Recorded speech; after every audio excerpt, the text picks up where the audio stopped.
Hoje começa o tempo do Advento, que é o período de preparação para o Natal e o nascimento de Jesus Cristo, na nossa amada Igreja Católica Apostólica Romana.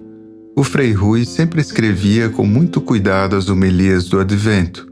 Era didático, queria que as pessoas entendessem a grandiosidade desse período.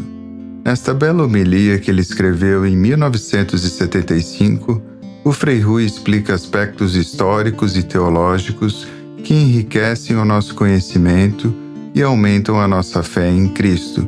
Uma verdadeira aula de um grande mestre. Obrigado, Frei Rui. Paz e bem. Advento, escrito em 1975. Autor, Frei Rui Guido de Piné.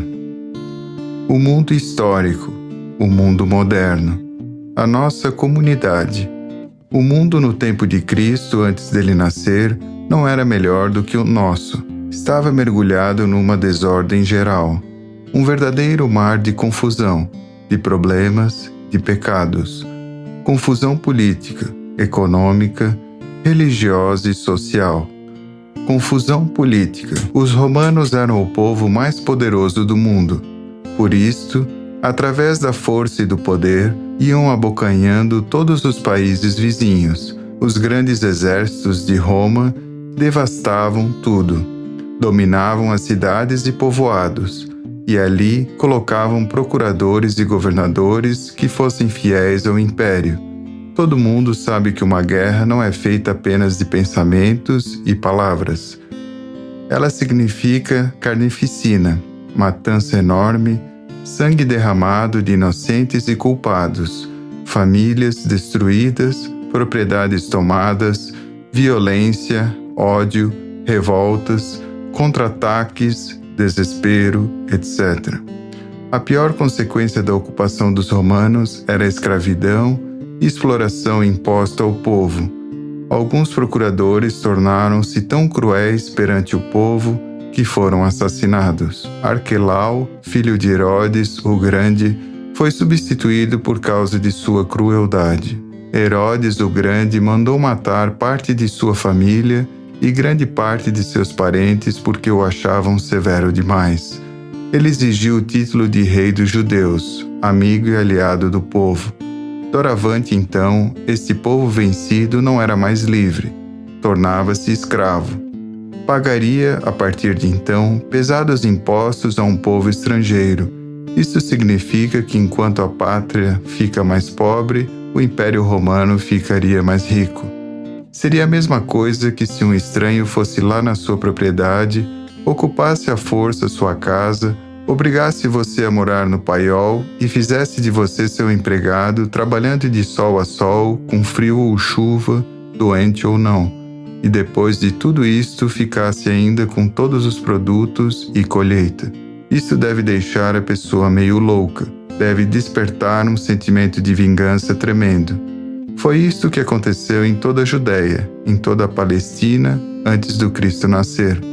Então os operários tinham uma vida de cachorro, andavam miseráveis, famintos, doentes, sem esperança nenhuma de uma vida melhor, enquanto os patrões olhavam de cima para baixo e não se misturavam com o Zé Povinho, formando, assim, uma camada de dominadores e dominados, de livres e escravos, de pobres e ricos, um querendo engolir o outro, mas todo mundo sabe que numa briga dificilmente vence o mais fraco. Este povo assim escravizado sabia que uma revolta coletiva seria a mesma coisa de ver a pátria destruída. Mesmo assim, por baixo, estava se criando uma espécie de onda de contragolpe de libertação. Confusão social. A classe favorecida, rica e privilegiada, não sentia o problema da exploração, então não se inquietava com a situação nacional. Se o país fosse a pique, fosse roubado, espoliado, não importava. Eles estavam bem. A classe pobre, operária, tentava com medo se reunir para descobrir uma saída. Confusão religiosa. Com a invasão, os romanos trouxeram para dentro da Palestina aquele amontoado de deuses. A história diz que os romanos acreditavam em muitos deuses. Tinha templos para tudo, cheios de divindades. Tinha o deus da caça, o deus da guerra, o deus da colheita, o deus da bebida, o deus da sorte, do destino, menos o Deus verdadeiro que transformasse a vida deles e que ensinasse o respeito e o amor ao próximo. O paganismo e a idolatria tinham tomado conta dos romanos, que viviam numa corrupção generalizada e uma decadência moral sem reservas. Os costumes depravaram-se e a tudo isto foi atribuída a destruição do grande Império Romano. O povo judeu tinha sua religião mais ou menos pura, a sua crença, as suas práticas religiosas, a sua fé, eram manifestadas em cerimônias, tanto nas sinagogas como no templo em Jerusalém. Pela Bíblia deles, chamada Torá, eles deviam rezar algumas vezes por dia, ou inclinados na direção do sol, ou ajoelhados, ou sentados. Todos deviam rezar de manhã, ao meio-dia e à tarde. Nas orações deviam lembrar os deveres, a adoração, a humildade e a esperança do povo judeu. Muitos praticavam jejum nas terças e quintas para pedir o perdão dos seus pecados. Todo bom judeu deveria praticar a hospitalidade, o cuidado aos órfãos, a soltura dos prisioneiros e a assistência aos pobres. Todo bom judeu deveria fazer 3 peregrinações por ano para a cidade santa, Jerusalém. Vinham peregrinos do mundo inteiro. Em 67, 2.700.000 peregrinos se reuniram. Páscoa, Pentecostes, Tabernáculo. Ali em Jerusalém estava o grande templo, construído por Salomão 1000 anos antes de Cristo, destruído em parte por Antíoco, no ano de 167 a.C. Herodes o Grande mandou reconstruí-lo. Contratou 10.000 operários que trabalharam 11 anos ininterruptamente. Na base tinham muralhas de até 40 metros de largura. Foi necessário aplainar uma montanha que cedeu lugar aos fundamentos do templo. O Novo Testamento diz que Jesus e os seus apóstolos frequentaram o templo. E foi ali, aos 12 anos, que Jesus se perdeu dos pais, quando Maria e José fizeram a peregrinação a Jerusalém. Foi ali que ele pregou aos doutores da lei. Mais tarde, Jesus chora sobre Jerusalém e lança aquela profecia: dias virão em que teus inimigos te cercarão por todos os lados, e não ficará pedra sobre pedra. No ano 70 d.C., o templo é totalmente destruído pelas legiões de Tito e incendiado. Lembrem-se que estamos a alguns anos antes do nascimento do Cristo. O povo judeu se vê confuso. A sua religião mistura-se ao paganismo dos romanos, que acreditavam em centenas de deuses. A religião e a fé estavam ameaçadas e o povo era escravo de um invasor. Mas eles não se dão por vencidos. Mesmo como escravos e dominados, eles se unem e criam uma consciência comum nacional de libertação. Então, esse desejo de sair dessa situação tem um fundo religioso. O povo acredita num Deus, mas não um Deus que mora lá atrás do firmamento. Um Deus escondido, distante, mas um Deus ligado à sua terra, ao seu povo, um Deus que age e que vê tudo. É dentro desse contexto que nasce a fé cristã, a esperança de um Salvador, de um Messias, de um Libertador. A maioria do povo judeu lia as Escrituras Sagradas e conhecia as profecias e sabiam que o tempo estava próximo. Cada um imaginava um advento diferente. Uns esperavam um Deus que viesse de repente e destruísse todos os pecadores e favorecesse os justos e criasse um mundo novo cheio de felicidade. Outros esperavam um Deus bom, pacífico, que mostraria a todos a verdade e a justiça. No entanto, a maioria do povo judeu esperava o Messias como um líder nacional, um grande general de espada na mão, um herói que comandaria as tropas libertárias de Israel e expulsaria os invasores romanos para fora do país. Nasceria novamente a paz e a felicidade para todos. Haveria uma só fé e uma só religião, e o templo seria o lugar de encontro de todos os povos do mundo inteiro, e nunca mais seria destruído.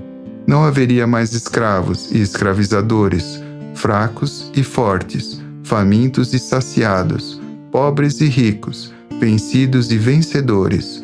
Um certo João, chamado também de Batista, antes de Cristo, pregava no deserto que o Messias estava para chegar. Andava por toda Jerusalém, pelo Jordão, pelos campos e desertos. Fazia penitência e gritava para todas as pessoas que se preparassem, porque ele viria e faria justiça. O fogo de sua ira cairia sobre Israel e sobre todos os judeus maus e infiéis. Preparai os caminhos do Senhor. Só os que se converterem escaparão da ruína. A conversão era aquela que os profetas tinham anunciado. O principal era escolher o caminho do bem. Os que realmente se convertessem se deixavam batizar no Rio Jordão. Ali os judeus se lembraram da passagem do Mar Vermelho, onde Deus fez perecer os inimigos. Deus não os tinha abandonado, caminhava junto. Eles tinham consciência disto. João continuava diante de uma multidão que crescia sempre mais. Aquele que há de vir já está no campo para separar a palha do trigo. Homens de todos os lugares, de todas as classes, acorriam a João para ouvi-lo e serem por ele batizados. A experiência aumentava. Aquele que há de vir será todo-poderoso, há de governar o seu povo com mão forte e o seu reino não terá mais fim. Imaginem este povo como tinham sede de libertação. É um povo que se entusiasma, que se inflama, se torna fanático. É um povo que se deixa levar fácil quando se trata de lutar pela pátria ou pelos seus direitos. Em 1960, o rei Hussein estava convidado para vir a uma pequena aldeia perto do Jordão. Quando o povo soube, aos milhares abandonaram as suas casas, aldeias e se acotovelaram para saudá-lo. Uma hora antes que ele chegasse, passou uma motocicleta e anunciou que ele estava a caminho. A multidão começou a gritar, a cantar, "Viva o nosso rei!", sem ele estar presente. A Marcha de Marrocos, 350 mil pessoas atravessando numa marcha pacífica de protesto, o deserto do Saara. É este o ambiente de entusiasmo, de alegria, de fanatismo em torno de João Batista, no qual o Cristo há de nascer na noite de Natal. Ele é esperado como o Messias. Imaginem que frustração, que desilusão, quando ele nasce no deserto como um desconhecido e ainda por cima, como uma frágil criança. Bem, até aqui é o advento histórico do povo judeu. Agora vamos ao nosso. O mundo moderno. O mundo moderno está dividido pelo poder, pela força, pela violência, pelas ameaças, pelo medo e pelas misérias. Tanto as riquezas nacionais como mundiais estão nas mãos de uma minoria que comanda todo o jogo econômico e político, tanto dentro como fora do país, com todas as consequências de injustiças e desajustes provenientes de um mundo cada vez mais materialista e materializado. O nosso mundo é o mundo dos contrastes, das diferenças, das desigualdades, dos desequilíbrios.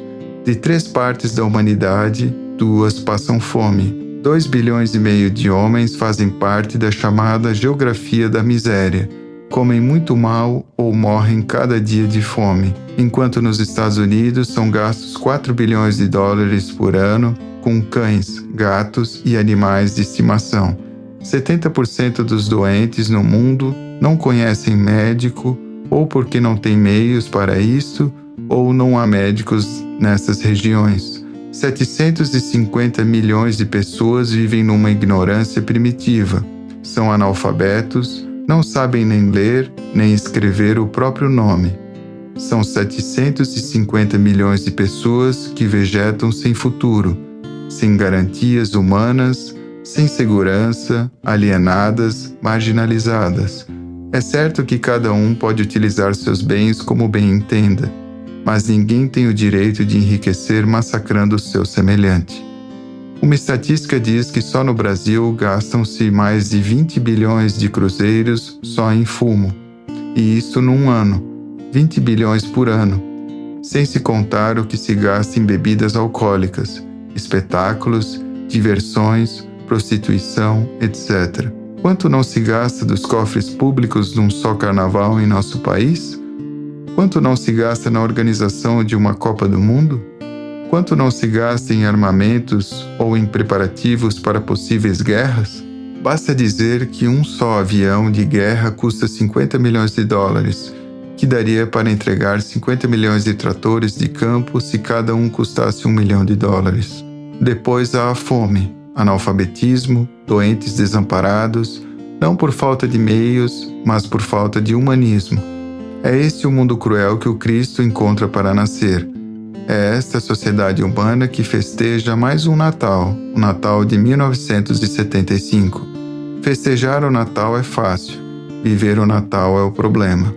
Assim, nós, como líderes de comunidades, representantes da Igreja, vemos como o mundo continua mergulhado no pecado. Pecado é tudo aquilo que impede o outro de ser feliz, tudo aquilo que ofende a Deus, o próximo ou a nós mesmos.